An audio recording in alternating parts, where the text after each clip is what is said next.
Oh yeah, sexy biscuits. Nice.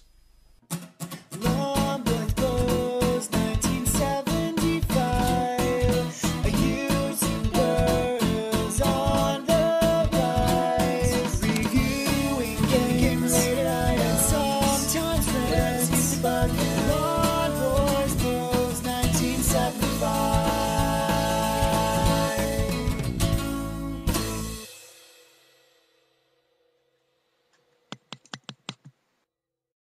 This is Bubble Bobble on the Commodore 64. I've played, played this on the Master System. I've played this on the ZX Spectrum. It's an absolutely epic arcade game. I'm not going to go over the story or the plot or mechanics. I'm pretty sure if you watch my channel, then you know already what they are.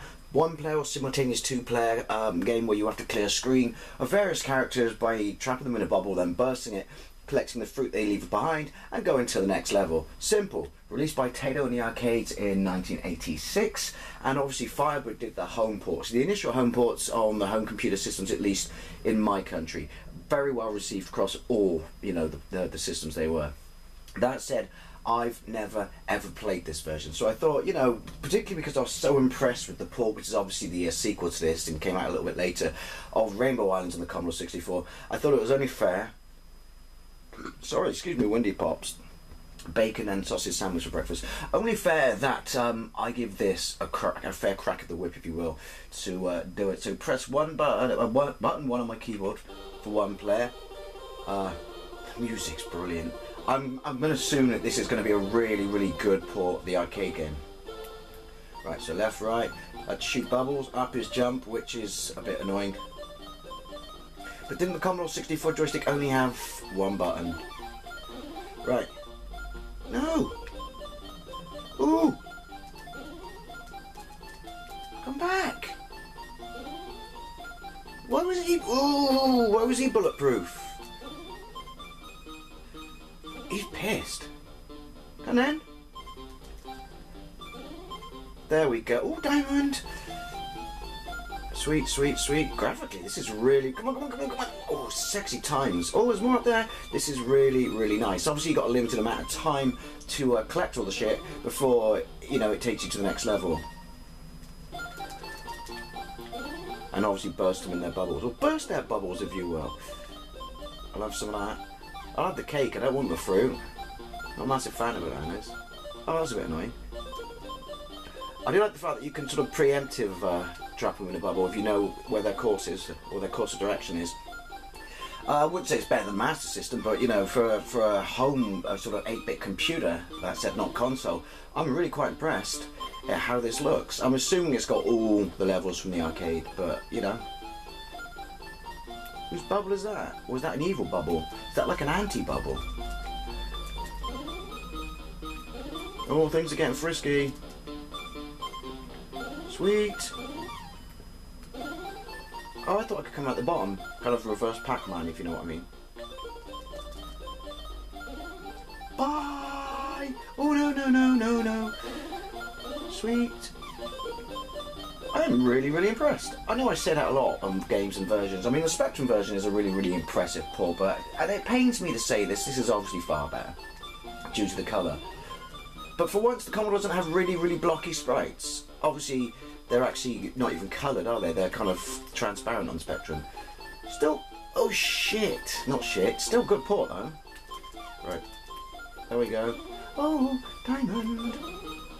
I just retire now. Surely I got enough money to retire into wherever fucking Monsterland I am. Right. Bop. Obviously, as I said, Rainbow Islands is a sequel to this. Then is there Bubble Bobble 3? I get confused with the history, because when does Parasol Stars kick in? Which is a pretty much, an amazing game, but obviously different mechanics in the sense it's not bubbles, it's umbrellas and shit, and I'm getting my ass handed to me on a plate. Right. Music, as I said, the music's nice, and it's not technically its fault as such, because it's on all versions, it's just on the smallest loop ever. Oh shit! That's what those bubbles do! Ah! Now I understand. I wish there was like a Snowbie drop down jump thingy. Oh. Are we on screen 6? Right. Shame on Billy No Mates at the moment, because I'd like to see what it's like with 2 people playing it. But then having said that, I'd like to see that on any version I've played it on. Oh, well, it's like Donkey Kong now. Do I have to jump those? I can't avoid them. Yeah, things are getting frisky.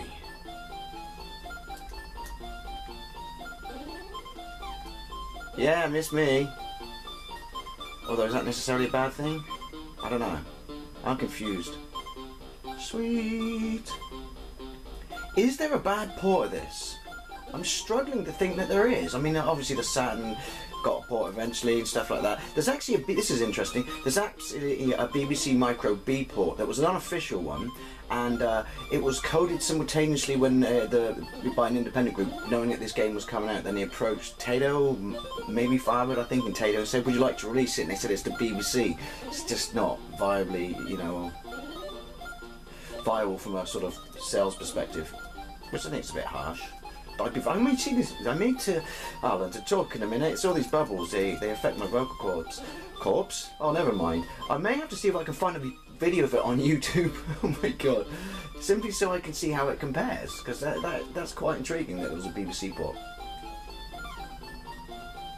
That's my potassium intake sorted. Right, come on. We all know. Who knew that the easiest way to kill the undead is very liquid?